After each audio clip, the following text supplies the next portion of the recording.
everybody, to our Thursday, February 17th City Commission meeting. We will call that meeting to order.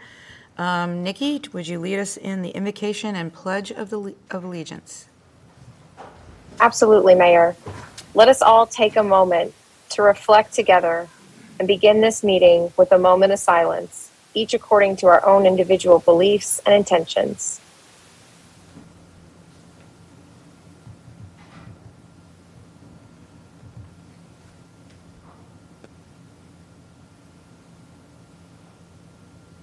Amen. Amen. I pledge allegiance to the flag of the United States of America and to the republic for which it stands, one nation, under God, indivisible, with liberty and justice for all. Thank you, Nikki. All right, we have a presentation. Can I call forward Vinnie Luisi, please? Oh, Vinnie. Vinnie. Come on, Vinnie. Someone that's supposed to come with me. Thank you, everybody. And John will be coming. Vinnie Luisi, Director at Dunedin Museum, Mayor, Commissioners, staff. Thank you very much. This is Black History Month, as I'm sure most people know, and Dunedin has been working very hard on projects at the Historical Museum. A.C. Cooley, retired military, and John Hall, who both of them have been working on this project with me, are supposed to be here, but I'm handing this to the clerk. It's Charles's remarks to you that he wanted to say, and John may come in. What we have right now at the museum, and thanks to the Florida Humanities Council, the City of Dunedin, the State Cultural Arts Program, and the museum's fundraising process now have in a permanent exhibit of the African American oral digital histories of our community. And it's ever growing now as far. We have over 20 hours of film of interviews and questions and answers that we've done, and that is thanks to the city, the help of the TV crew from the City of Dunedin, and some of our staff at the museum. We are taking those portions of that filming that we make, and next year at the Dunedin Film Festival, we'll be presenting a 45-minute documentary on the history of what could be almost any community in the South and their feelings and their reactions and emotions of how it was to live in Dunedin from the 1900s to the 1970s. What we're going to see right now is something that will be presented at the Dunedin Film Festival next year. It's roughly 3 minutes long, and it's the documentary that we'll be presenting. When it is finished, it will be at the film festival. It will be available for rental at the Dunedin Public Library, available for all public schools and private schools, and will be in the permanent collection of the Dunedin TV station and at the Dunedin Historical Museum. So, I'm sorry John is not here, but we'll let it roll. Okay, thank you.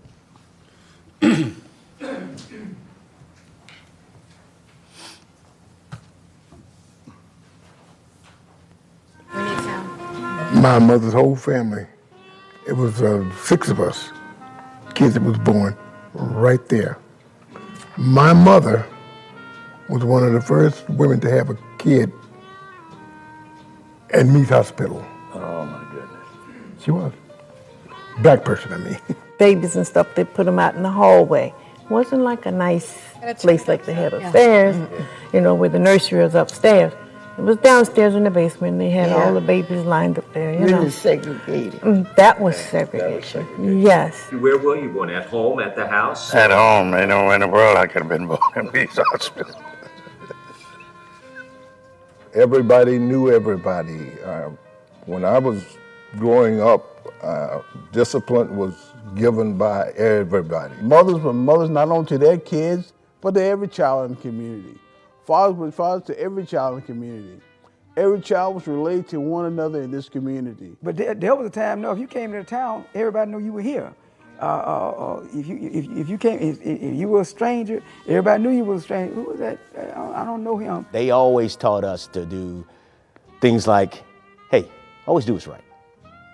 Always treat people like you want to be treated. Sacrifice, courage, and just do something to take care of someone else.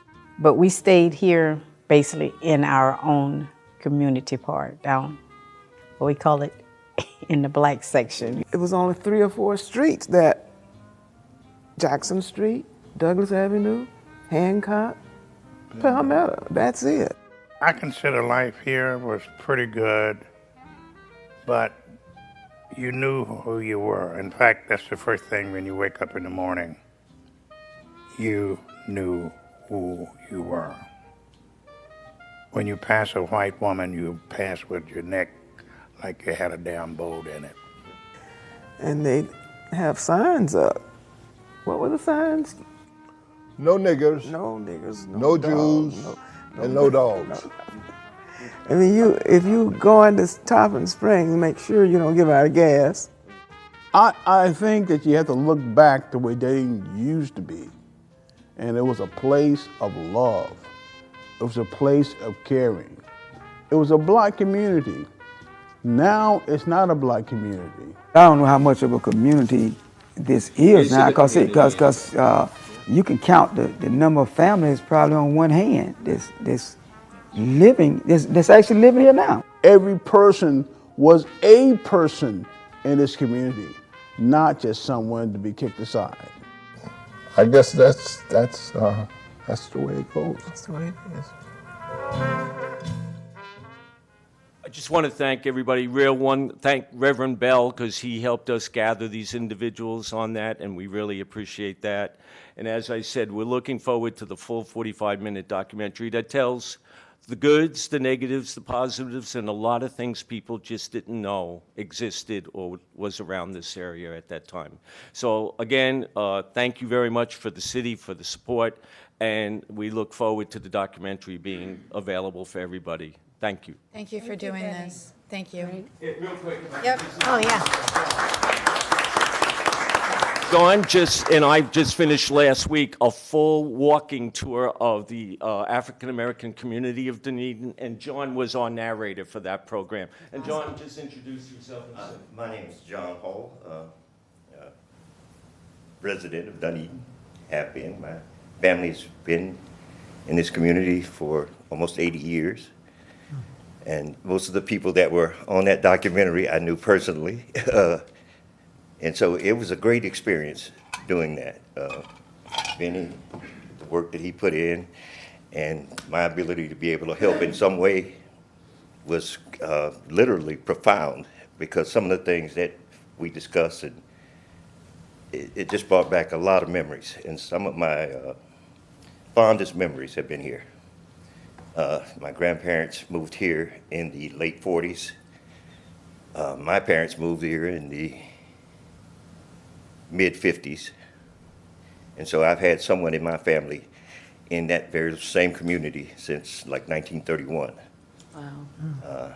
And I'm a father of 5 and 4 sons that graduated from Dunedin High School. That's awesome. And so it was just fabulous for me. It was fabulous. And again, I just wanted to commend Vinny, the city, for taking up this project. And it was just one of the best things I've done in a while. And so again, thank you all. So nice to meet you. Yes. And thank you for working on it. Wait.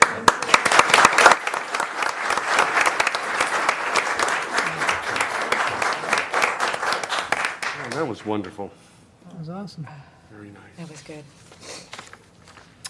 Okay, before we get into citizen input, I know some folks are here for a certain reason, and I wanted to ask Jennifer if she would give us the update give the group the update that you gave us on Tuesday, or whatever else you can tell us about the off-leash dog issue in Hammock. Absolutely, Mayor, Vice Mayor, Commissioners. In regards to the issue of off-leash dogs at certain hours in the hammock, as you know, a gentleman approached the commission on 2 separate occasions complaining about some off-leash dogs and on off hours and some aggressive behavior in the hammock, which certainly concerned the 5 of you as well as your administration. So the issue is that within the city of Dunedin, we require that all dogs are on leash with a few exceptions. And those exceptions are actually established by the city manager and not the city commission. If the city commission wanted to change the code in those terms, then that, of course, would be subject to 2 readings before the city commission of an ordinance. But those off-leash hours were established, I believe, in 2011, I think it was. That's about right. Ish. Yes, in the hammock. And the folks were permitted to have their dogs off-leash in the hammock. They needed to behave themselves. And there were certain hours that were specified. According to the gentleman who approached the commission, the issue was that a lot of folks aren't adhering to those hours, and they don't have their dogs under verbal command. Staff is committed at this point to doing the research that we need to do in order to arrive at the best recommendation for the off-leash hours issue. We need to speak to everybody involved in this situation. The gentleman obviously was very passionate about it, but there are always 2 or 3 sides to every story. And so we're committed to getting all sides to those stories, doing our analysis. What do other cities do in terms of off-leash hours? Commissioner Franey had encouraged us to speak to those who are professionals in the field of animals and veterinary medicine and all those sorts of things and the implications of off-leash hours. And certainly we need to consult with the Hammock Advisory Committee, which is the Citizen Advisory Committee to the City Commission, and we have a date for that as well. Vince Gizzi, our Director of Parks and Recreation, is here. He's very involved in this issue. And I want to assure the Commission that staff will make a decision predicated upon sound review and legal advice as well as far as liabilities that are before the city with off-leash dogs, and also speaking to members of the public who are really very passionate about this, as we can see. Thank you, Mayor. Thank you. Mayor, I'm just going to repeat what I said on Tuesday, just so it's all out there. After our meeting that we had with the second input by the individual citizen, I did reach out. He had mentioned 2 different names who we all know are very involved in the Hammock Park, and the story was not at all what was projected. So I just wanted to put that out there. So I did that investigation myself. I think the city manager's doing the right thing by no knee-jerk, but let's research it. Talk to everybody. Yes. Well, and I think we all probably did exactly what you did. I made phone calls. I'm sure everybody here made phone calls. Your mom lives on the park, pretty much. So I think we all made phone calls, and we do understand that it's not a one-sided story. Yes, Mayor. Right. Yes. Okay. All right. I will open up for citizen input. Anybody wishing to come forward and speak to any item that is not already on the agenda, please come forward, give us your name and address for the record, and there'll be 3 minutes above my head. Don't start the timer until I distribute some materials. If you could just hand them to me, sir, I can distribute those. Here.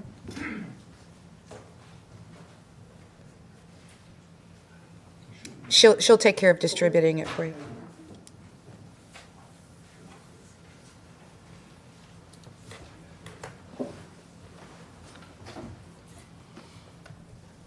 My name is John Gaddu.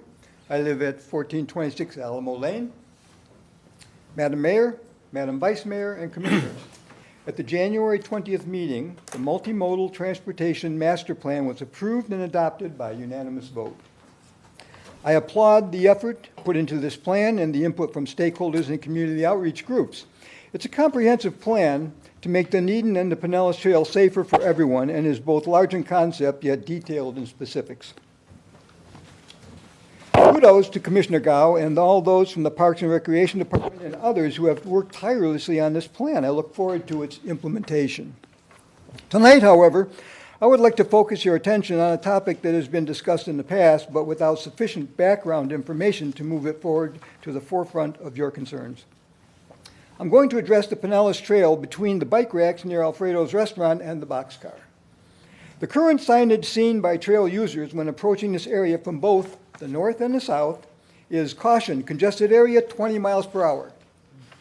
Since the official speed limit on the trail is 20 miles per hour, there's no indication that trail users should slow down, even though this area has been identified as a congested area. I'm a frequent trail user and have observed the traffic on the trail change significantly over the past few years. Today, there are far more motorized skateboards, scooters, and bicycles, many capable of speeds at 20 miles per hour and faster with just a touch of a button. Many of these are driven by renters and inexperienced riders without the ability to stop, turn, or avoid a crash. I'm requesting that you modify these 2 speed limit signs as soon as possible and make them appropriate for today's traffic. I know the multimodal transportation master plan implementation will deal with this as it's put in place, but this focus point cannot wait for the program to be fully rolled out. It requires a quick fix. It would be a relatively simple and inexpensive project to change the 2 speed limit signs and make them 5, 8, 10, 15, 20, whatever, not 20, whatever makes sense to the authors of the plan. The posts and sign holders are already in place, and only the speed limit signs need to be changed. It would take no more than 2 hours to remove the old signs held in place by 6 pop rivets and replace them with new ones. Our brains are wired to react to change, and this simple change would help to avoid or reduce the severity of a crash. I believe the current signage leaves the city of Dunedin exposed to litigation and bad press.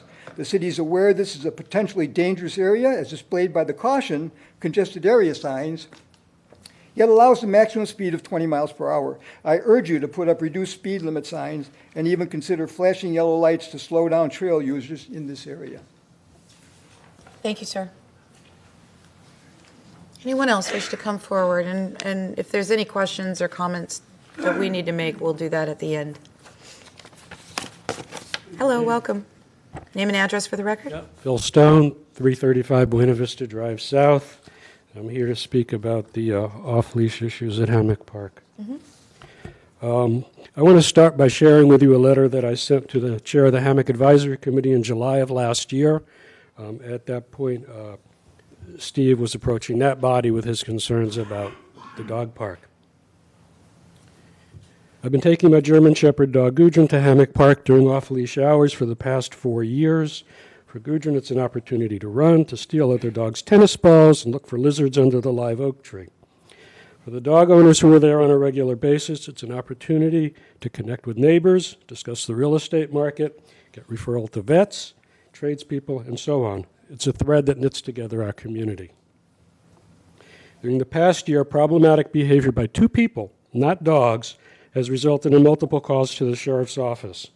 Many of those calls have been made by the same person, a person who does not let their own dog off leash. Why that person comes during off-leash hours is an open question. His behavior has been seen by some as bullying or evidence of mental health issues. One other person has been involved in several verbal altercations with regular dog park goers, shouting and the use of profanity or unacceptable behavior in a public park. It would truly be unfortunate if the behavior of a couple of people results in restrictions in the current off-leash hours. That was several months ago. My letter at that time was polite, tactful, and we didn't name names. Tonight I want to be a little more direct. The involvement of the Pinellas sheriffs began a couple of years ago when Steve Hyde posted on a local social media page a message to the effect that he was bringing a knife to the off-leash area of Hammock Park. That prompted the mayor to ask the sheriffs to increase their presence. Since that time, Steve has brought a number of weapons on a daily basis to the off-leash area, including a high-pressure can of wasp spray. He has walked with a golf club, a shovel handle, and he currently brings a 3-foot-long wooden club, which appears to be a length of a closet pole, 2-inch closet pole. At a commissioners' meeting 2 months ago, a Pinellas deputy stated that they had responded to well over 100 calls to the park. What the deputy did not tell you is that the vast majority of the calls have been made by Steve Hyde or about his behavior. It's my personal belief that he suffers from mental health issues, including paranoia, delusions, and narcissism. 2 months ago, the deputy also told the commissioners that they had twice staged a camera in the parking lot for 30 days and that during that time they observed no inappropriate behavior. His statement is further confirmation that the dog owners who regularly come during off-leash hours are not causing problems. None of us would believe that the dogs are altering their behavior because a camera tower is present. Okay, wrap it up. Final statement. Okay, I got 3 paragraphs, 3 sentences. Yeah, oh, 3 sentences. Go ahead. Okay. I am personally aware of 3 people, all women, who no longer feel comfortable bringing their dogs to Hammock Park, and some of them are here. Mr. Hyde has convinced you, as evidenced by the 2 videos, that there's a dog problem when in fact none exists. Going forward, I'd like to suggest that you all come to the park during off-leash hours personally so you can observe it. And I'd also like to suggest that, based on what the city manager has said, that at some point the city consider banning Mr. Hyde from the park for 30 days so we can see if it changes the calls to the police.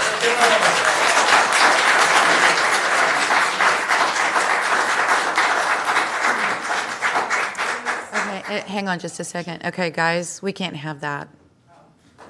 Sorry, it just makes people feel a little bit intimidated about coming up to speak if they have an opposite opinion. So it isn't about we don't want to see your excitement. It's to create an open and welcome environment for all opinions. So if you can not do that, I'd appreciate it.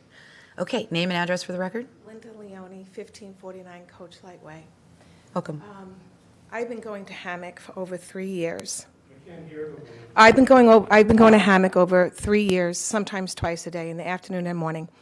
The last time I went was December 13th. I took my 2 dogs, my son's dog, and my grandson. I had no fear. I was in my comfort zone. All my friends, all the people I know, all the dogs I was familiar with. I decided to walk with my 2-year-old grandson to the north end of the park. Steve came out. I didn't see him, but it's not unknown for him to be in the bushes hiding. So he started filming me. I thought that was creepy, inappropriate, but he filmed me, the grandson, and the dogs. The one dog went up to him, no verbal, no barking, nothing, to sniff his dog. And he had a weapon. It wasn't a walking stick. It wasn't a cane. It was like a shovel, but the shovel part was missing. And he went like that 3 times at the dog. That particular dog had like a harness on. So no bleeding came. I said to him, do not hit the dog again.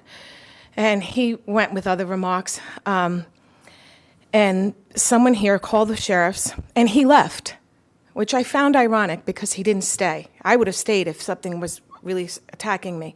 He left. They found him on the road somewhere. And I haven't been back there since because I'm wondering, in the last reading, he said, Hammock is not a dog park. And I say to myself, why is he there at that particular moment, those hours? It's creepy. He walks like this, back and forth. And I get this feeling that Steve is looking for trouble. He was videotaping it, waiting for me, waiting for the trouble. It never came. There was no barking. And anyway, he mentioned bulls, pit bulls, and I have to say, to my knowledge, there was a family there with 2 pit bulls. They were as friendly as can be. Like I said, I had never had a problem. I wouldn't have brought. At the time, I had my Dolly was 6 months old. I had no fear. The only one, he acts like a pit bull, and he's trying to make everyone very, very, very uncomfortable. And to me, Hammock Park is significant to Honeymoon Island in Dunedin. And for that to be taken away from one person is mind-blowing. That's it. Thank you. Next. Mayor, Commissioners. Welcome. Name and address for the record. My name is Daryl Papacrasis, and I live on Lakeside Drive. I'd rather not give my address in case Steve watches the... Lakeside Drive's fine. I have been going to Hammock Park and specifically to the dog park for many, many years. I used to bring my Frenchies. I don't bring them anymore because there are too many big dogs and they get frightened and react to the big dogs. I do bring my 3 smaller dogs, a 25-pound, maybe a little less, and a 9-pound and a 7-pound dog. Steve has, I'm going to talk about Steve, but before I do that, I'm going to let you know that I am licensed in the state of Florida as a medical and psychiatric practitioner. You need to know that because I see through those eyes. Steve has attacked one of my dogs, kicked him, and gone after him with that ferocious pole he has. And he did it only because the dog wandered in what he considered his space when he came out of the woods. He has gone after my grandson's puppy, who was 4 months old, and my grandson won't come back anymore because he's a very quiet person. I have seen him hurt other dogs, and he has come over to me and he knows what my profession has been. And he has said to me, you are bound by a HIPAA oath not to tell people what I am, what he is. And he has told me I should be very, very afraid because he will kill me. And I reported that to the police. They said they can't do anything about that. He has cursed and yelled at other people. He told Linda and he told me that he is being followed by one of the people in the park. I don't know the guy's name. It's Heidi's dog. Heidi's the dog, but I don't remember the guy's name. He has told us some very delusional things, all right? He has a disorder that is very dangerous. He can act out any time. He has very poor impulse control. And we are asking you to keep him away from us during the time that we are there. It is dangerous for us. The police said they really can't do anything about it because it's an open park, and only you guys can do something about it. It is dangerous to us. There are sometimes children in that park with us. The dogs are very kind to the children. Steve is dangerous. Someday he's going to definitely hurt someone. Does anybody disagree with me? All right, hey, guys, we're not going to do this. No back and forth, please. You need to understand what we're saying. I hear you. Thank you very much. I'm done. Thank you. Who would like to come up next? Hello. Hello. I apologize for clapping. This is my first meeting. Okay. My name is Oksana Nelson. I live in 101 Buena Vista Drive North. And I will say, part of the reason that we moved to that specific house, even though it's a crazy project of a house, is because of the location. I can walk to Hammock Park. I have an awesome dog, even though he is a Rottweiler. He's the biggest baby in the world.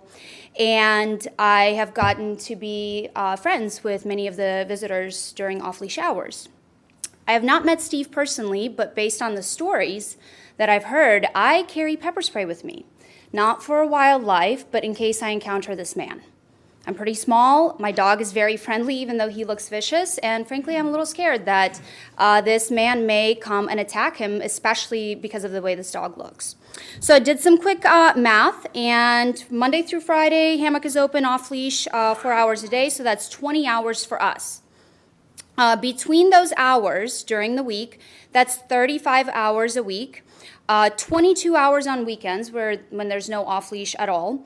And if this man comes to the park at least 1 hour before 7 during off-leash hours, and 2 hours after 6, that's almost 80 hours during the week that he has that particular park when we only have 20. Not to mention, he has all the beautiful trails. He has all of Pinellas Trail. He has Hammock or Honeymoon Bridge, Honeymoon itself. So I don't understand why he's trying to encroach upon our specific 20 hours that gives us lots of pleasure and joy, and our dogs, when we really can't find this anywhere else. So frankly, I see him more of a threat than any of us or any of our dogs, including my giant baby of a Rottweiler. Thank you. Thank you. Welcome. Give us your name and address for the record. Joan Francis Kelly, Michigan Boulevard, Dunedin. Yeah, I just want to say that my rescue dog was very shy and timid, and I've been taking her there since May. Since that time, she has opened up. She's beginning to, tolerate other dogs. She just run behind me and cower. And now she's like out and about, and she's having a good time.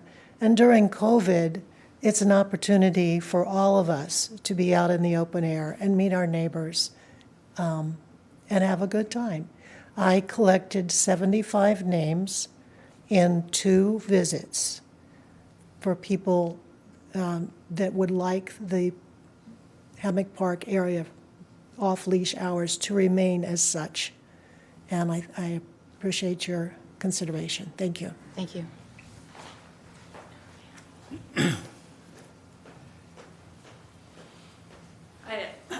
Hi, I'm Miriam Loomis, and I'm on 1882 Douglas Avenue. Welcome. I live just 2 houses from the park, and I go there twice a day with my dog. And I just want to point out, we keep talking about Hammock Park. Hammock Park is 630 acres. This little park that we're in is just a very small portion of the park. It's also the Frisbee disc golf area. And so there's also Frisbees flying around and could hit someone in the head. You know, I mean, there's dangers that could happen, but you don't close a park because of, you know, one person. I'm very happy to hear the opening comments too that you made about taking everyone's, you know, looking at all sides of the story. And it's kind of interesting that we would want to, as dog owners, to bring our dogs in an unsafe place. I have a 35-pound dog, and I wouldn't bring her there if I was afraid of all the Rottweilers, Pit Bulls, Rhodesian Ridgebacks, and German Shepherds. And Gudrun is a wonderful, sweet dog, German Shepherd. So we would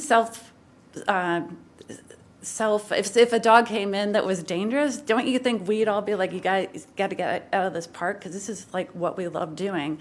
And it's nice that it's fenced in. The people that have, I mean, not fenced in, I should say, because the people who are bringing them there do have them under control. There's people who say, I can't bring my dog there because I can only bring my dog to a fenced in area because I can't do the voice control. We do have the voice control, and we are watching our dogs, and we're not sitting around. No one's sitting around in a circle. And anyway, so the point is, it's a big park. There's tons of trails to walk in. We're not asking for the whole park. We're asking for this one little piece of it, a couple hours a day, and just to keep that. And it is part of, you know, Dog Eden. It's part of the community. So I thank you for listening to us. Thank you. Anyone else? Hello, sir. Hello, Sharon Damsgaard, 1614 Pasadena Drive. I just want to say I took the time this morning to go back and look at the city commission meetings for January and February, and I want to say everything that I heard is not what you see there. The dogs are friendly, they get along. My dog is my dog's happy place. In the morning I say, you want to go to the park? And she's out waiting for me by the vehicle. It's great camaraderie for us. I know the dogs' names. I don't know many of the people's names. Last week, one of the guys that's a regular went on vacation, and we're all like, what happened to the dog? Or what happened? You know, we get back, and it's like, what happened? Oh, I took a vacation. Well, you got to tell us. And I just want to say that the accusations that were made by Mr. Hyde that his dog has been bit 8 times, are there 8 police reports? I don't know. He said last month he got attacked by pit bulls in his front yard. Did he make a police report? I don't know. It's just very questionable, all of it. Thank you. Thank you. Anyone else?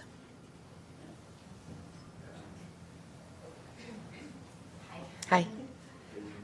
My name is Janine Paget. I live at 2647 Sequoia Terrace. I'm new to Dunedin. We just purchased our home in May, and we came here because it's Dog Eden, and it's such a beautiful place to live, coming from New York, where there's not many friendly people. This is quite a community, and I go every morning with my Labradoodle, and she prances around, and she has a very good time.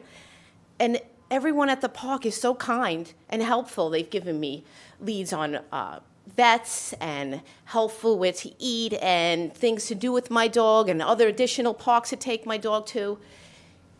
I feel it would be a disservice to the community to take away those hours.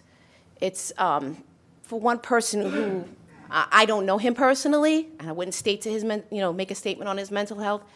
For one person to destroy that's kind of sad. So I'd just like for you to consider. Well, welcome to Dunedin. Thank you for choosing And us. I did give my dog a birthday party last week. And I gave out treats, and all of the dogs, sometimes dogs, when you give out food, can be kind of squirrely. Yeah. And they were so well behaved. Everyone waited and sat and ate some treat. It was really very nice. That's so cool. Thank you. Okay, thank you. Thank you.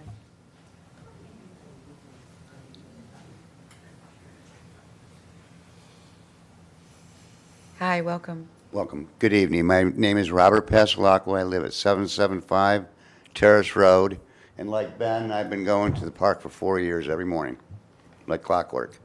I'm not going to take everybody's time because they've already said it enough. Guy's going to hurt somebody. Okay, that's what it boils down to. I saw him 2 days ago. I drive a golf cart. Saw him at the stop sign.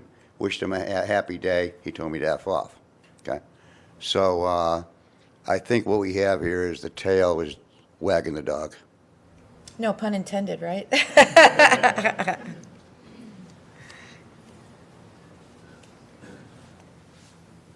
Hi, welcome. My name's Kelsey Kyle Fuchs. I'm at 2012 Yale Avenue, which is walking distance to Hammock Park, so I do take my dog there at least twice a day. And I completely agree with everything that has been said thus far about the camaraderie and the friends that I've made through the gatherings at Hammock Park. I can say the majority of the friends that I do have in Dunedin are because of the off-leash hours at Hammock Park.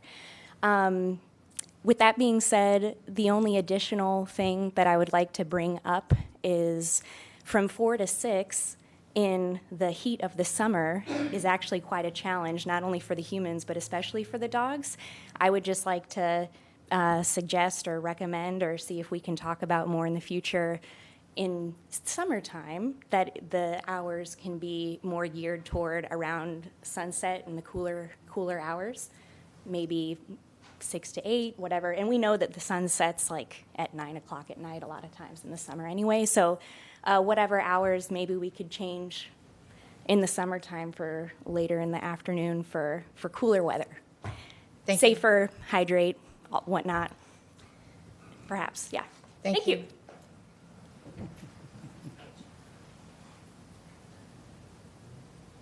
Anybody else? Okay. Jennifer, I think you got everybody's feedback.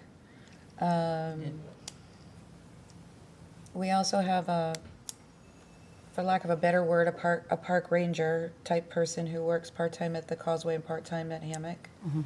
I think we want to get him out there more often. Yes. And I think we want to get him out looking at the trails to make sure that people aren't taking their unleashed dogs out there. I think everybody pretty much knows where the off-leash is, but we do know it's been an issue in the past, Right. not just based on one person. But in addition, I think you've heard all of this. Certainly, I know you're working with law enforcement. Yes. And they've given you information. I think we would all, at some point, want to know what that information is as part of the package. And also to look in the idea that they can't do anything, because I don't believe that to be true. Right. That these types of incidents shouldn't come to an elected body of representatives. Right. That's what law enforcement is there for. So we need to dig into that a little bit. Yes, Mayor, yeah. Mayor, I was planning on going out to the park with Vince Gizzard, Director of Parks and Recreation, and I will leave at home my 120-pound black lab Great Dane mix. That dog walks her, so yeah, you don't want her there with that dog. She'll be part of the problem. It would be. Okay, well, I appreciate that. And then the other thing was about the trail, the congested trail area. Now, of course, we all know that this is a county thing, and we have spoken with Forward Pinellas and the county about this. The Pinellas County government is having, I believe it's May 3rd or May 5th, you'll have to go online, their website and check their schedule, a workshop about the trail and certain concerns about it. One of the things that we're asking for, because believe it or not, the Dunedin section of the trail is the busiest section of the entire trail all the way around the county. And I imagine that little piece is the busiest, but all of Dunedin is the busiest. And we've tried to make some proposals that maybe they could just separate the bikes and the pedestrians altogether. The barricade? I don't know.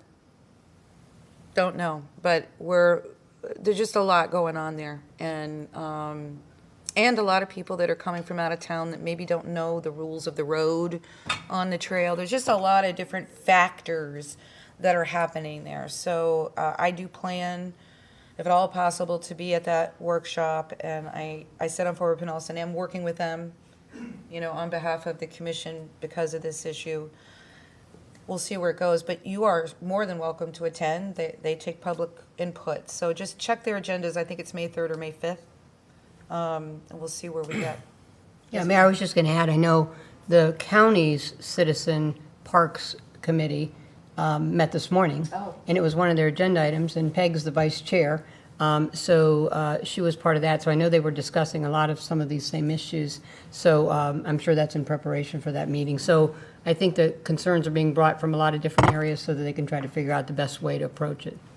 Well, I just want to say again, though, trying to get grandchildren across to the boxcar when they're not watching, nobody else is watching, it is a very congested area, and it's got to be figured out somehow. So I'm glad you're working on it, but, I don't know the solution, but I'm down there every weekend with them, and it gets dicey. It's almost like you kind of want to ask everybody to walk their bike through there or something, Yeah. Maybe. Well, it really is, because even you've got 2 or 3 different bikes and then several people walking, and they're walking in all different sides of the road, and it's. I'm just looking at the bicyclist Yeah. over there. He's like, come on, It's what? dicey. It is. So the point is we're all very well aware that this is a problem. We just don't have authority over it. Jurisdiction. So we have to do the typical government bureaucracy, red tape, and go through all the steps to get the changes made. Thank you, guys. So we're working on it. Thank you guys for coming. You're welcome.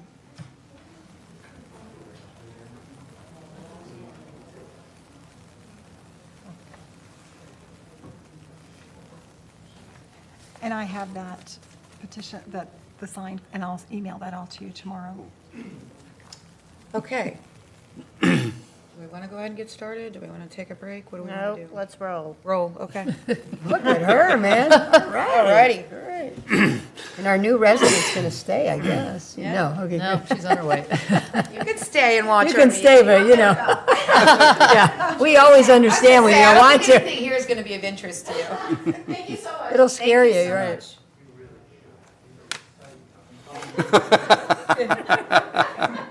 It's a very Okay. lonely man that just said We'll that. go on to our next item, which is an action item, second reading of ordinance 2202, authorizing the execution of a development agreement for the Jay's Hotel. Nikki, can you please read the, by title only, ordinance 22-02? Ordinance 22-02, an ordinance of the City of Dunedin, Florida, approving and authorizing execution of a development agreement between the city and Grant Street Partners Dunedin, LLC, as successor in interest to Coastal ICF Construction Services, Inc., Grant Street Partners, LLC, and Kelly Long Chua as trustee of the Kelly Long Chua Revocable Trust, and providing for an effective date. And Mayor and Commissioners, this has been reading of Ordinance 22-02 on second reading by title only. Thank you. Can I have a motion to approve? So moved. Second. Okay, Commissioner Franny and Commissioner Twonga. Thank you. Joey? Good evening, Joseph DePasqua, on behalf of the Community Development Department. Again, this is the second reading of the ordinance, Ordinance 2202, which includes the attachment, which is our development agreement. It was approved on first reading, as you know, on February 3rd. If it's okay, I'll just walk briefly through the presentation from last time. I did go through and make a few tweaks, and then I'd like to hit on a couple of points that I think were discussed during first reading and kind of talk about where we are on that. That really has to do with the design review, but I'd like to touch on that if I could. Okay, that'd be great. Thank you. So again, to recap, the properties we're talking about here are 491 Causeway Boulevard and 469 Causeway Boulevard. They are contiguous on the south side of Causeway Boulevard, as you can see here from the aerial. We have a survey in the backup as well. Again, this shows you the improvements that are on the Causeway, 491 Causeway Boulevard site, which is the car wash facility and the outbuildings associated with that use. And then the 469, again, is a vacant piece of property, has never been developed. Here's our street views. Again, from last meeting, you may recall these were captured just in December, so they're fairly recent. You can see the car wash facility on this is the 491 Causeway Boulevard property. And then moving to the west, we have that vacant parcel, which is addressed 469 Causeway Boulevard. From a land use perspective, both properties do share the same land use, which is called CHHA-RNS, which stands for Coastal High Hazard Area Retail and Services. This replaced the commercial general, you may recall, that was on a lot of our properties out there prior to the new comprehensive plan going into effect. Similarly, we have the same zoning across both properties, which is the form-based medium, or FXM. So again, consistent zoning across the property. And as you can see within some of the neighboring parcels as well, they share that same FXM zoning district. Project overview. Again, the applicant is looking to get a development agreement with the city to build a new 3-story, 68-room boutique hotel on these two properties. The hotel will consist of 2 floors of guest room over a ground floor parking, and those usual amenities that come along with a hotel space, which would include meeting space, a dining area, staff offices, laundry. And then outside the footprint of the building, as we discussed, there will be a swimming pool for guests. Primary use, as you know, of the hotel will be with the Toronto Blue Jays for the term of the agreement with the city, and only a small number of rooms at certain portions of the year will be available to the general public as a normal hotel operation. I know Charlie and Doug actually spoke to that at length at our first hearing. Recapping the development potential of the site, you do have a base density in this land use of 40 units an acre when you go to the corresponding land use in the countywide plan. And then you have the opportunity with the development agreement, meaning the reason we're here this evening, to request up to 60 units an acre for temporary lodging. The applicant, given the size of the site of 1.26 acres, is requesting 68 rooms, which is, of course, above the base density, which would allow 50, but less than the maximum allowable, which would be up to 76. So that 18-room increase over the base density brings your developed density, if the project is constructed, to about 54 units, temporary lodging units an acre. So again, the development agreement is required. The second condition of the development agreement is because this property is located in evacuation level A, is you have to have that evacuation enclosure covenant, which is Exhibit E to the development agreement. The developer has, of course, executed that document, and it'll get recorded along with the development agreement. The site plan, as you can see here, this is the proposed site plan, and what we have here is the ground floor of the hotel. So what you're seeing is that ground floor parking, which will be underneath the buildings. You see there's 2 entry points. One is actually the one to the west is actually where you would enter the site, traverse through the site from the south, then to the east, and exit on the eastern side of the property. And you can also see there is a loading area to the east of the buildings themselves. What you have here is essentially 2 separate buildings that are bridged with a drive aisle between them. You see landscaping will go around the perimeter, and you'll also have some fencing that'll be required as well during design review. These are the elevations that we provided. I've done a little job trying to enlarge them as best I could on the screen here. The top one is that south elevation, so looking at it from the Harbor Point condos. You see the solar arrays, so this is the rear of the structure, facing essentially, if you're looking north, it's the south side of the building though. And of course, the elevation on the bottom is looking at it from Causeway Boulevard. And so you can see the elevation. It's a little hard to pick up, but you can see the bus on the far left-hand side. That's sort of the loading area, and the entry point would be to the almost to the far right. 2 other elevations, one looking from the east, which is the top elevation. And again, you can see the architectural style and what they're going for here. And then the west elevation looking at it from the Marker 1 overflow parking lot that is directly to the east of the vacant parcel that the applicant has acquired recently. Here is the prospective renderings.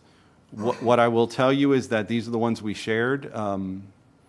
The applicant has been working based upon what they heard here on February 3rd, working with staff to make some changes as a result of some of the things that they heard from the commission, specifically about how this elevation, the wall will integrate with the roadway and the pedestrian environment along this area. And I'll let the applicant talk about that, and I will hit on a couple points on that as I conclude. But this is a little bit outdated, but generally the scale and mass, what you're seeing here is what the building will look like. Again, these are looking down Causeway Boulevard to the east. You can see the building itself to the right, south side of Causeway Boulevard here. And they've put some landscaping in there to show you how it's intended to be buffered from neighboring properties and how it will interact with the street. These are, again, these aerials that we talked about, and I will tell you that the applicant, one of the comments they heard was having more of a less of an aerial perspective and more of a street perspective, and so they're working on that as well. And that will be something that'll be brought forward by the applicant during the design review. So these are some of the things you did see before, but they're working on trying to make that a little more, that request handled during the design review. So sort of going around the building, looking to the north, you can see the Hampton Inn in the background there and the Frenchies. And then this is looking to the east, essentially the southeast. You see the Marker 1 parking lot in the foreground, Frenchies to the bottom left, and then the Harbor Point condos sort of behind the hotel that's been put into the aerial here. So with that, staff recommendation is to approve Ordinance 22-02 and the negotiated development agreement between the parties. Recap where we've been and where we're going. So, of course, the LPA did review this after it was the negotiated development agreement was presented to the LPA after the city manager was authorized to do that. That was approved, recommended for approval unanimously. First reading did take place on February 3rd, where City Commission did unanimously approve the ordinance and the development agreement. Of course, we are here tonight for second reading. If it is approved tonight, the development agreement will be recorded in pretty short order, 14 days typically, and then the design review process will start. So with that process, I wanted to point out that one of the comments we heard, I think we heard 3 comments with regard to sort of how we're going forward with the design review. One of them was to have another formal review. I think Commissioner Kynes, Vice Mayor Kynes mentioned that. So we've asked the applicant to go to the March 1st, do another formal review to the March 1st ARC, and that, of course, would be followed by the LPA and then the 2 hearings here in front of the City Commission. As I think the mayor pointed out, she wanted to see some more of those street views. Street views, not as much of an aerial, so they're working on that. And then how you're going to swoop around inside the building. You know, you couldn't really see that. Okay. You know, how it's going to modulate. Yeah, I'll ask the applicant if they have the ability to sort of do that. It's just sort of showing the flow through the building, because at first we said, oh, it's behind the building. It's not. It's through the middle of the building, but that's not clearly seeable, discernible. Okay. Yeah, we'll pass that on to the applicant, and perhaps they can provide an exhibit that'll clearly show that. Yeah, thank you. And they're hearing this as well tonight, obviously. And so, so with that'll be the steps moving forward that will take place. From a construction timeline standpoint, the agreement is that within 18 months of the effective date of development agreement, they have to begin construction. I think their timeline is probably more aggressive than that, but that's what's required in the development agreement. And then the project would need to be completed within 36 months of that effective date of the development agreement, which is the date, again, that it's recorded at the Pinellas County Clerk of the Circuit Court. So with that, I'm happy to answer any questions you may have. Okay, any questions for Joey? I mean, we'll let the applicant come forward and do their presentations. Do you have questions for Joey? John? The only question that I have, and I don't know, this might be actually to the applicant, but I'll just ask it, and if it's answered later, that's fine. But right now, they're asking for 68 rooms, and that includes meeting rooms. Is there anything in the agreement that would keep them from all of a sudden they decide they don't need a meeting room and they can divide it and make 2 more rooms out of it? So the development agreement would cap it at the 68 hotel rooms. 68 hotel rooms, okay. Yes, so they would not be able to increase it without coming back and amending the development agreement. Okay, let's have a presentation from the applicant. Come on down, Doug. Good evening. Thank you for having us again. When we, from the last time we were here, we paid particular attention to the concrete wall that was in front of the pool. So staff was extremely helpful in giving us some different items to look at on how we could mitigate that and not make that look as obtrusive as it was. So we have come up with a complete green space there, and we're still planning on using the area where the cars will park for our art element. There you go. And then we're gonna, that whole area that you saw in the front is gonna be nothing but lush and green, and we're screening the pool off from it from that standpoint. And as far as our schedule goes, if I waited 18 months to get this thing started, I think my client would skewer me. So we're gonna be probably getting going as soon as we possibly can. Okay. And does anybody, and we do have a rendering, Commissioner Kynes, that can show you Thank you. kind of. And I do have a question right on that topic. You know, you had said that you could do you could do a aluminum, and then you could do lighting behind. See, I love that, and I understand when you said, well, you don't need things flashing in the sun when you're on that busy street. Got it. But you can use a lot of different materials to create that, so it's not shiny or reflects light, and still you could do a darker corrugated metal, you know, and you can still do that, but then it would get around your issue of flashing, you know, when it's such a busy street, to create some sort of sun flash. You could do that easily with the change in your materials. And I think what they're going to do, though, is go to the Arts and Culture Committee, right? Yes.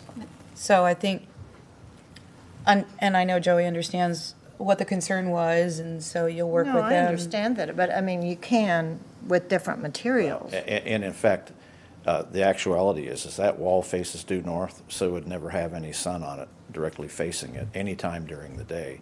And the material that we planned on using is a matte finish material, which would not reflect Yeah, the matte, anything at all. non-reflective. Right. That's what- But And we need, and as the mayor was just pointing out, though, we do need to be careful about how much we get into design at this phase. Because like the mayor said, there's still more committees that are going to weigh in before you're asked to make that quasi-judicial decision. Thank you, Nikki. I was just That's why we following, have I was you. just following Voice the from lead heavens. that was brought up, and so. That was the update I wanted to provide you. Okay. Any questions for Doug? That was like the voice of God. Maybe you want to always come on Zoom, Nikki. You're certainly more authoritative, right? You'll probably love it. Okay. Thank you, Doug. Thank you. Any cross for you over there? You're good, right? All right. Let me open this up to, this is a public hearing. Anyone wishing to come forward and speak to this item? And did Charlie want to say anything either? Yeah, I wasn't giving him a shot. Oh, okay, all right. Charlie, you want to come up and say something? I certainly can, but I don't have to. I don't want to hold up the committee. Anybody from the public? Seeing, hearing none, we'll come back to the commission, maker of the motion, which is Commissioner Franny. Any final comments? Yeah, so this is the fourth time you guys have been here. I would say that we have put you through the ringer. But Doug and Charlie particularly, but everyone involved, thank you for the patience. Thank you for the commitment to being in Dunedin. Thank you for, reducing the density more than you wanted to, and reconfiguring the design, even though we're not in design. I got that. But we go wherever we go up here. But, I just want to reiterate for the public, of course, always the biggest concern out there is traffic on the causeway, and just reiterate that there are other uses that would bring much more traffic. And particularly this hotel, where for at least 25 years, it will be mostly the Blue Jays most of the year. There won't be that many cars. There'll be some, but not a lot of cars. So I think, again, when you look at the uses that could be there, this, again, makes sense. It's a good fit. And I have no doubt that this will be a quality project because, quite frankly, that's what the Blue Jays have shown us. and we see it around our city. They believe in quality. So I'm very excited that we're getting to this point, and I'm sure you guys will probably be going out for some drinks tonight. I have no doubt about that either, so. I might even be able to tell you where they're going. Oh, there we go. Commissioner Tornga. Thank you. I'll just summarize that and go along with what has just been said and keep it short and just say I think this is going to be a great project for that area and certainly is collaborative for us and our support and the relationship that we have with the Blue Jays. So I'm very pleased with how this has progressed. Thank you for everyone that's made this happen. Thank you, Commissioner Vice Mayor. Yes, well, you know I'm picky, so I really do. I'll tell you what I liked that really stood out for me is that you were good. What? Sorry. This is not on art. I have given up that. No, what I really liked and I really appreciated in this effort is that you were good neighbors. Because I don't see all the people that are going to be behind you here tonight, and that means you really got it together and talked to them and offered them mitigation.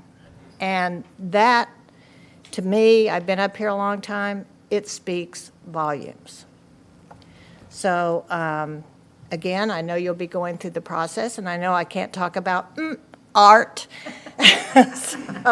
So congratulations. I know you've worked very hard to get to this point.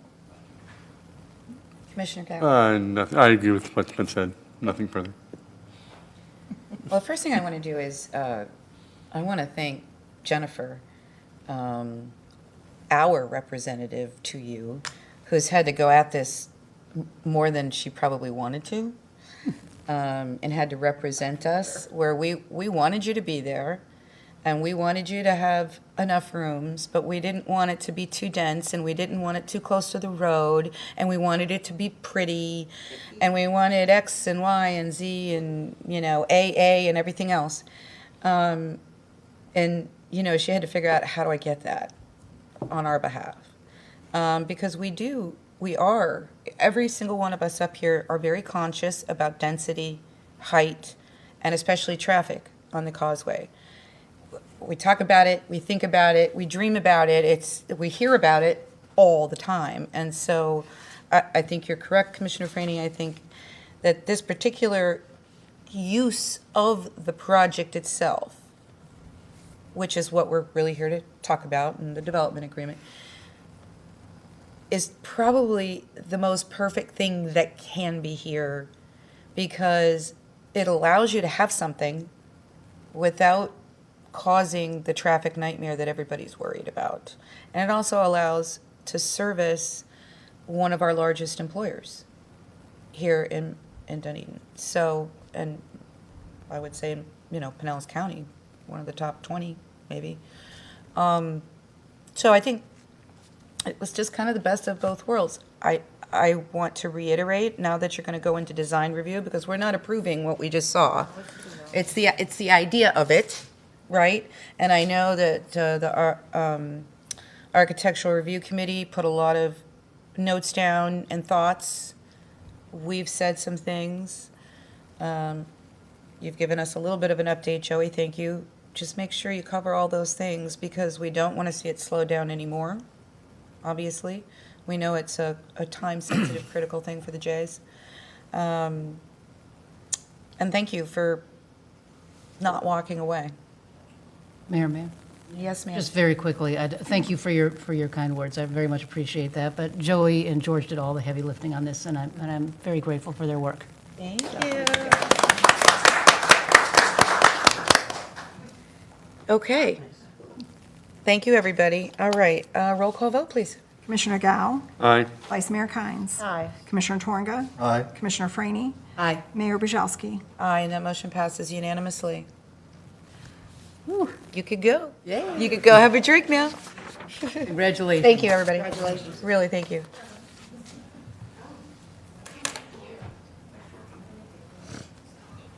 Unless Charlie wants to do an update on the lockout and when it's going to be over. Oh, the lockdown. Thank you. Bye, guys. Thanks a lot. Yeah, he didn't jump on that one, did he? No, he didn't. No, I just don't know. Didn't take that bait for 1 second. No, he didn't go. Charlie's a smart man. Okay. Now we go to item, which is the first reading of Ordinance 2201, Historical Landmark Designation for 255 Garden Circle North. Nikki, can you please read by title only Ordinance 2201? Ordinance 2201, an ordinance of the City of Dunedin, Florida, designating the home located at 255 Garden Circle North as a historic landmark and providing for an effective date. Mayor and Commissioners, this has been reading of Ordinance 2201 on second reading by title only. Okay, I have Commissioner Kynes as the maker. Who's the second? No. No, go ahead, Jeff. It's fine. Okay, Commissioner Gao. Welcome. Hi. Good evening, everyone. Molly Cord on behalf of Community Development. Tonight we have a first reading of Ordinance 2201 for the local historic landmark designation of 255 Garden Circle North. This is just the general parcel information. It's located within the R60 single-family zoning district in the non-special flood hazard area. So, the structure was built in 1941 in the ranch architectural style and was historically utilized as the residential home of Bruce and Nellie Millard. The structure mirrors the classic Florida bungalow and built entirely of heart pine timber. Heart pine is generally considered to be recycled timber from first-generation trees, many of which were standing when the first settlers landed in the 1600s. The Millards were active members of the Dunedin community, where Bruce was an active member of the Dunedin Masonic Lodge 192 and ran for Dunedin City Commission in 1944. Nellie was distinguished in her own right as she was an active member of the Eastern Star Chapter 132 and the Dunedin Garden Club. Nellie was actually recognized as creating Dunedin's first victory garden and producing the city's first compost pile. Wait, say that Pretty again? pretty great Wait, stuff. say it again? Compost. Okay. Yeah. I know. Yeah. About that. So the current owners, Robert and Claudia Walker, would like to designate this property as a historic landmark to celebrate the history of its inhabitants that displayed community leadership and service to the development of Dunedin. And staff finds the request consistent with the applicable review criteria, and therefore the staff recommendation is to approve Ordinance 2201. That's awesome. Yeah. Pretty cool stuff, right? All right. I wanted to be up here to see all your faces when she read that description. Okay, well, first of all, questions. Any questions on this at all? No? No, it's I don't have any questions, right? Okay, this is a public hearing. Anybody wishing to speak to this item? Do we have the owners here? Is that who I'm looking at over there? That's what I thought. I mean, I was like, why are they sitting here if they're not the owners, right? Well, thank you. Thank you very much. Beautiful house. All right. Did you guys want to say anything? No? No pressure. Well, yeah, actually, Come on down. Come to the microphone. He's going to want to talk about dogs off leash. Well, I just want to, on behalf of Claudia and myself, I just want to thank you guys for this opportunity. We lived here for a little over 2 years now, and one of the things that we loved about this community was the fact that it truly is a community, and we were reminiscent of a time in Coronado, California, where we came from, that the community was very much like that, and unfortunately, Coronado did not take an opportunity to protect their zoning, protect their historic and cultural basis for that area, and now it's literally a mess. So, we love the community. We love the fact that, we can be part of this community. We love the fact that we can designate our home as a historical landmark in the city of Dunedin. Thank you. Yes, And very thank welcome. you for doing that. Thank Really, you. thank you.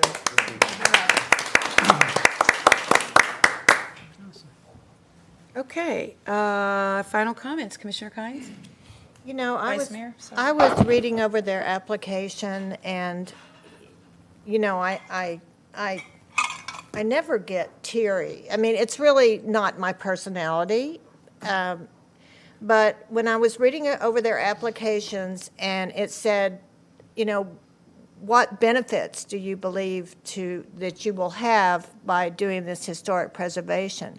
And they said, well, we're not sure of, you know, the city benefits or anything like that, but we don't want this home to be torn down. And that says it. We don't want this beautiful home to be torn down. And I think if more people had that love of home, I mean, that because you know, you can talk, and yes, there are benefits. There are benefits with the FEMA, and there are benefits in ad valorem, although Jennifer's a little iffy about that, but it's in the ordinance. But the bottom line is the preservation of culture, beauty, and history. I don't want to see this torn down. That's it. So thank you. I know you worked so hard on this. I mean, you know, I would zoom around and say, okay, or you got it all together. And so we're really proud to have this house join the other beautiful historic preservation homes that have come before us. Thank you. Thank you, Commissioner Kynes. Commissioner Gao? Oh, I have to follow that? Really? know. Really? Certainly to echo everything Commissioner Kynes has said, but you know, it's born and raised in Dunedin, and it's, you always see these houses, and so it's so nice, especially for relatively newcomers coming into Dunedin and actually instantly fall in love with something you've been in love with your whole life. And so just thank you for acknowledging the community where you're living and wanting to protect it. So thank you very much. Appreciate it.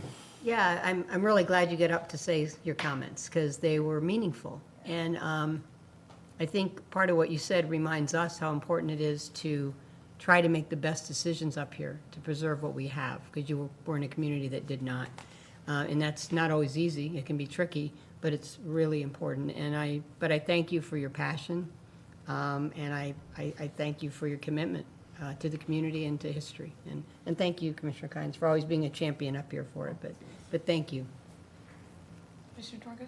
Thank you. I have two things to say. First one is short. I really like this. And number two, I think we gained more than a house. We gained some great people into Dunedin. Wonderful. Yes, for sure. I too want to say thank you. It is brave to take a stand like you do. You know, we see it every day where people are just looking to make the buck. And you can see that on certain lots in our downtown area. You can see it. So I love the fact that we have a great mix of people here. People that really care about each other and the community and what it's going to be like in the future. So thank you very much for taking that on and becoming part of our community. Thanks for choosing us. Roll call vote, please. Commissioner Franny? Aye. Commissioner Torga? Aye. Commissioner Gao? Aye. Vice Mayor Kynes? Aye. Mayor Buszowski? Aye, and that motion passes unanimously. We'll think we have a second reading. On the 10th. Yeah, it should be on the 10th, I think. March 10th? Okay. We On should March probably thank them for sitting through. Yeah. I know, I kept looking over at them too. I'm like, they're still here, they're still here. You are dedicated. Yeah. Yeah. This has been fascinating. Well, now you learned something about your local government, right? There you go.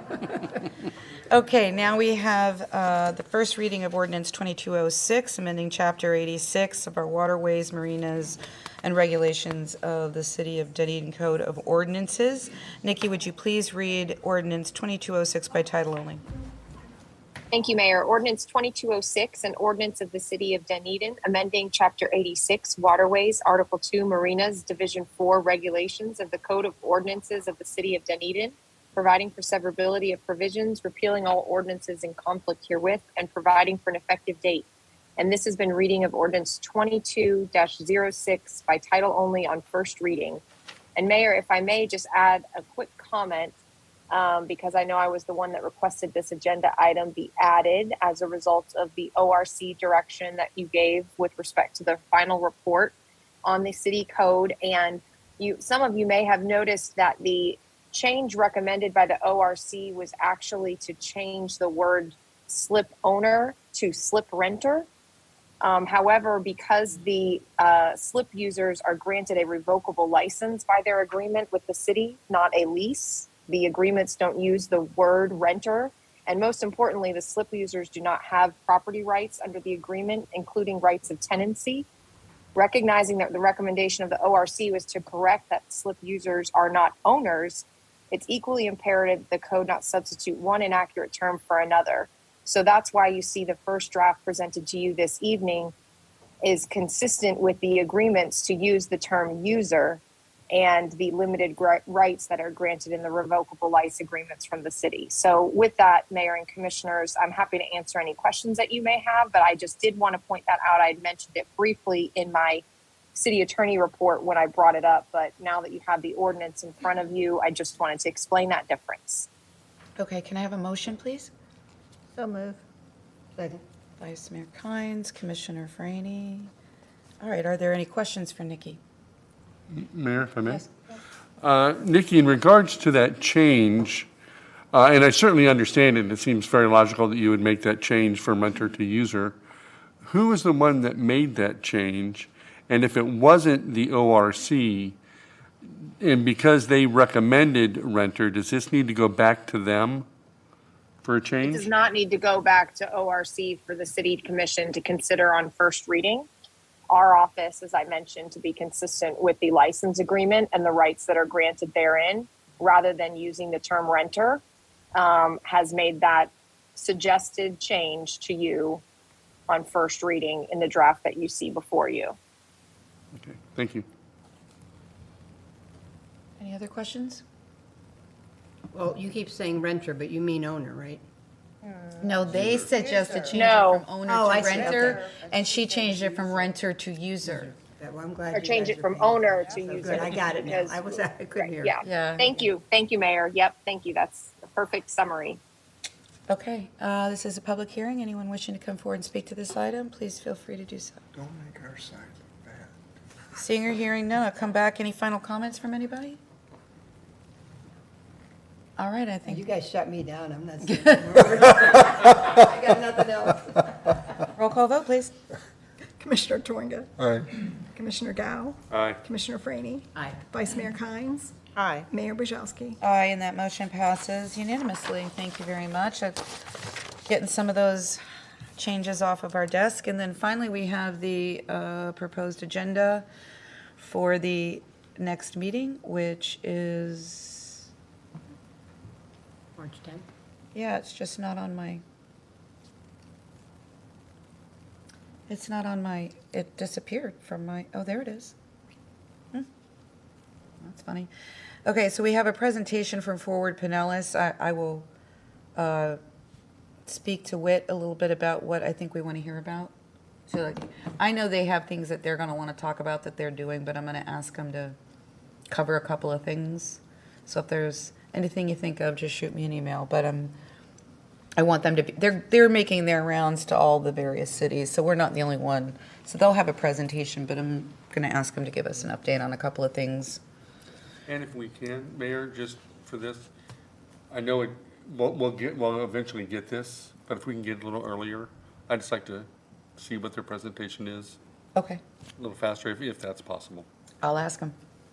They'll send it to me. And then we have the second reading of the historic landmark, which will take not much time, and then the second reading of this ordinance that we just did. So, pretty, we'll probably spend the most time on the Forward Pinellas, I'm thinking. Oh, yeah, no. I Yeah, agree because with it's that. just so many issues, Skinner, the Causeway, intersection, Honeymoon Island. I'd like him to give us a real full update. Okay. Rebecca has one announcement that she wanted to make. You caught me off guard, sorry. I just wanted to let everyone know that next Thursday evening at 6 p.m., Jennifer and I will be, mostly Jennifer, but hosting all the chair and vice chair of all the boards and committees and the staff liaisons to talk about the state of the city, which Jennifer will talk about. And then I'm going to talk a little bit about term limits coming into effect. So we'll start seeing that in April, would be the 3 years from when you, the date that you guys approved that from the April 18th. So that's going to be a Zoom meeting that we are hosting, and we've already sent all the invitations to all the chairs and vice chairs. Although there's some elections going on right now, so we're trying to keep up with any changes as the different elections of the boards and committees. What date was that again? That's next Thursday evening at 6 p.m. But it's by Zoom. Correct, it's So we can do by Zoom. Zoom, correct.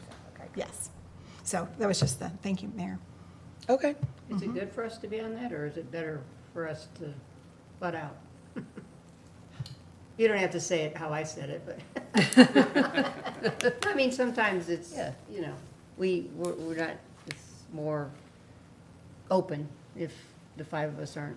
But, you know, whatever you think, I'm just asking. Hey, I mean, it's You don't like, have to ask it's me. like a town Zoom. I'm not there to talk, you know? Well, it does tend to change the dynamic of the meeting if elected officials are on the call, Yeah. on the Zoom call. That's why I So- wondered if maybe this Right. is, I mean, I got asked. I wasn't about- planning to go. Yeah, I'm not gonna do it. But I got asked about what it was, and I'm like, I don't know what it is, but I assume it's just, you know, the communication that you guys typically have. And it's So done- you guys are keeping a good communication. Well, and Jennifer started it So I appreciate 2 or the 3 announcement. years ago, but then COVID hit, Right. and This is the committees and boards, Yeah. correct? Correct. The chairs, the The committees. and chairs boards. and the vice chairs Right, is who and we so, invited in the and staff. so they work for, they do their things for the pleasure and assistance for us as well as for the staff. So it would seem that we could be kept up to date with that. It would Well, I certainly mean, seem. you don't have to intrude if you want to listen. Right, You know, exactly. You can be, just like we did the other evening, we were not there to talk. Yeah. We were there to listen. But you recall that people in the audience were addressing their comments to you, even though they were informed you weren't there to talk. You know, to me, it's completely up to all of you. Yeah, and I we'll just be asked more the than happy question to because invite you. I've seen it. I've seen there can be a different dynamic, and Right. I don't care either. I I don't just wanted intend to to, go. I just wanted, but I Well, guess just everybody notice- makes their own I mean, We'll decision. get the thing on it, right? It's not, I mean, it's not necessarily noticed because there's no, it's a kind of more of a training type thing because it's just the chair and the vice chair from each committee. And the It's staff not- liaison. And the And staff is liaison. it a sunshine training? It is just an update on the state of the city, Mm-hmm. and then we will talk a little bit of training on term limits, so that as it comes forward in April, Mm-hmm. that they're a little more familiar with it as the chair, as they get questions from people on the committee. So, and the purpose of starting the meeting was to ensure that our chairs and our vice chairs and our staff liaisons are up to date on the current actions of the city commission, some initiatives that you all have adopted and we're moving forward on, and that they all get the same information at the same time. Because, you know, the committees tend to, you know, chat amongst themselves, and they don't always get the information how it should be delivered, as I said, all at once, you know, during a meeting like that, and ask questions and that type of a thing. So it's really, we usually do it at the library, and it's usually, we actually started when Tom Trask was still here, and it was Tom and the clerk and I at that point. Yeah, so, like I said, it's up to you, it really is, but What did you say about Zoom? it's a Zoom call. This yeah. one is a Zoom. Zoom call? I will take it under consideration. Very good. Absolutely. Okay, And she's not talking anymore, and I'll. Yeah, but I was shut All right. down. I'm not talking. we are adjourned. Thank you, everybody.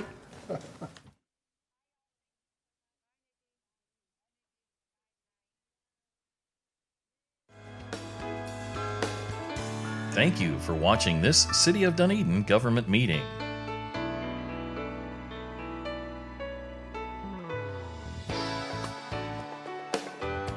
If you'd like to review any part of this meeting or watch any previous government meeting coverage, you can watch these meetings online anytime through the city's website, dunedingov.com. Stay connected with everything Dunedin. Follow the city on this channel and on the city's Facebook page, through Twitter, and on the city's YouTube channel. Thanks again for watching this Dunedin television production.